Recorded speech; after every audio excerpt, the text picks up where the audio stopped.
Hey guys, I love the Dunkin' Donut refreshers, but that's not what this video is about. This video is about client retention, and if that's something that you're interested in, you're a cleaning business owner, grab your notebook, grab something to drink. Maybe you can go get you a refresher, and let's get into this topic for today. Okay guys, so listen, it takes so much energy, so much time, so much all the things to get a client. And the bad part is that when they leave, and usually they leave because of maybe something a contractor did, maybe something you did that was just like a oops, right? Follow up or whatever the case may be, quality.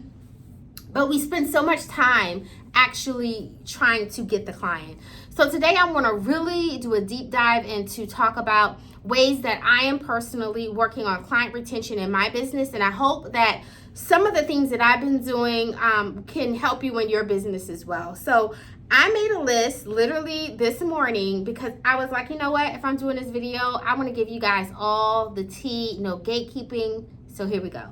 So the first thing that I know that I'm doing is I am focusing on delivering consistent quality. Now, the key word here is consistent, because I think that it's important, especially as, like, for me, I'm at the phase where I'm hiring, I'm growing, I'm scaling. But for me, it's like if one person is going into a building, I do commercial cleaning, right?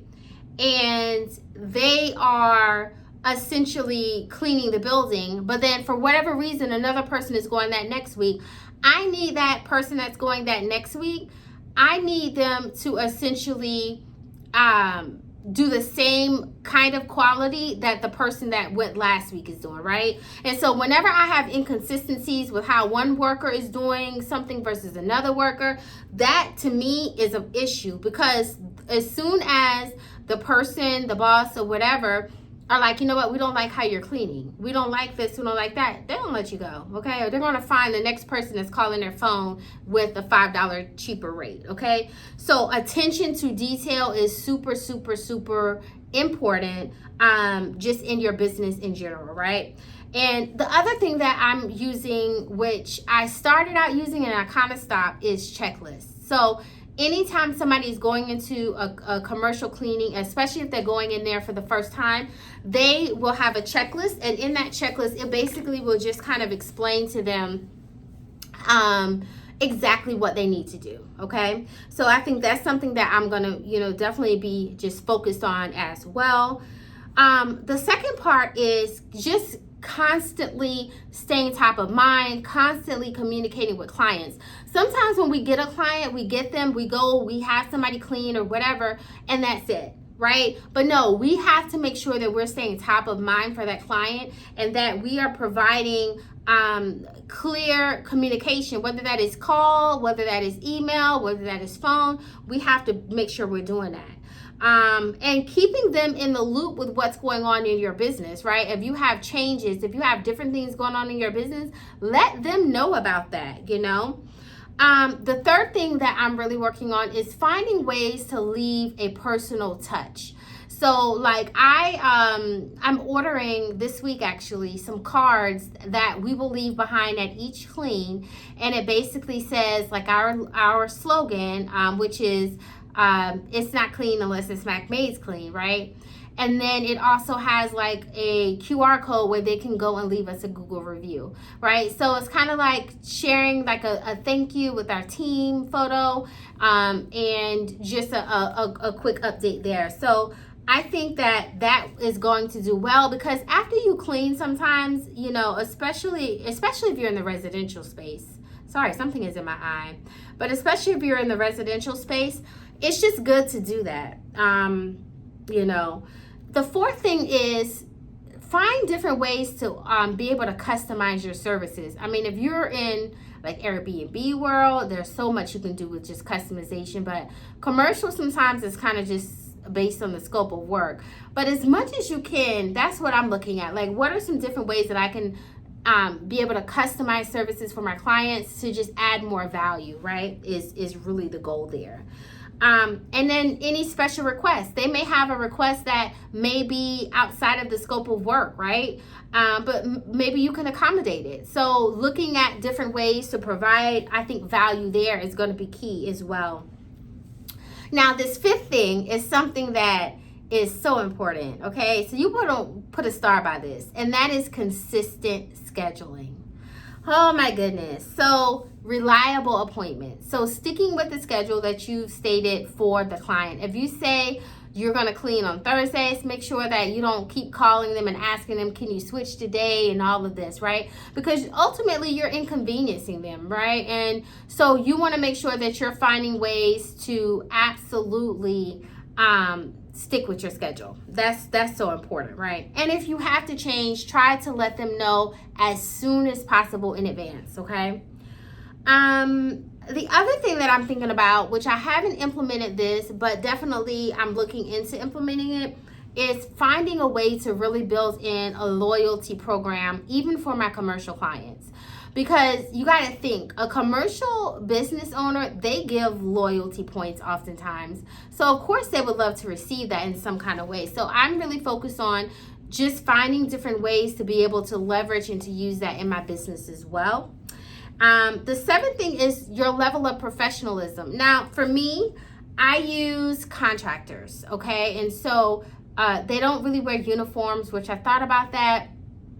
But we are getting name tags made for all of our cleaners, just because we are in a commercial space and we definitely want people to know, okay, this is McMaid's, right? Like it's not just an intruder or whatever coming into the building.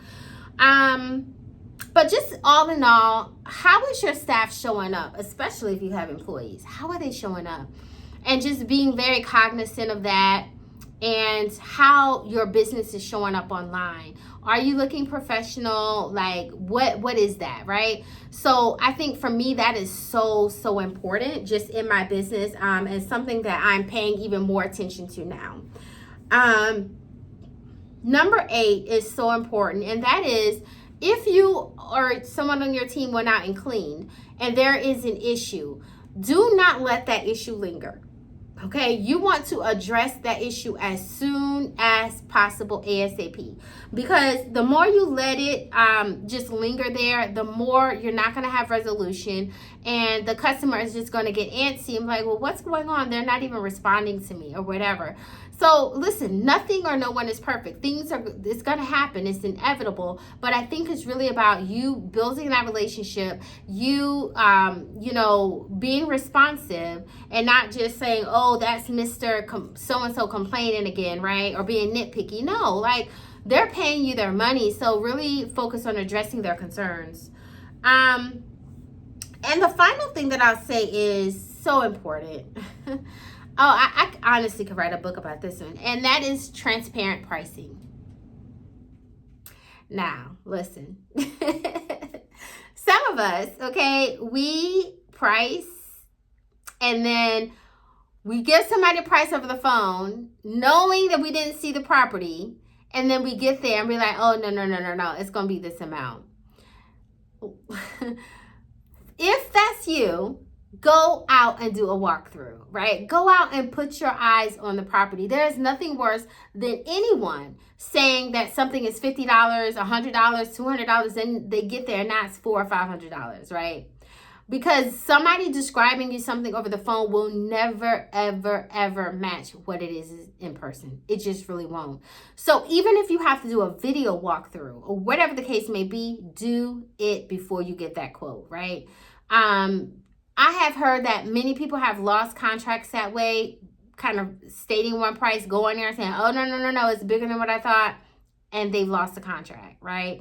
So you absolutely want to make sure that you are being very cognizant on how you're bidding and how you are pricing out things as well, all right? So that is the end. I'm going to end it there. But listen, I hope that this has really just helped you guys as far as when you start to even think about how you're showing up in your business and just your overall level of professionalism and how you can just continuously improve it. So if you found this to be helpful, give this video a big thumbs up. Make sure that you subscribe, join our family. I upload videos 3 times a week. And guess what? I don't think I introduced myself at the beginning of the video. Let me do it now. So I am Felicia, guys. I'm your cleaning business bestie. And I do offer in-person video coaching and 30-minute sessions, 1-hour sessions. You can get all of the deets below this video as well. Thank you guys so much for watching. I really, really do appreciate it. And I will talk to you guys on my next video. Cheers.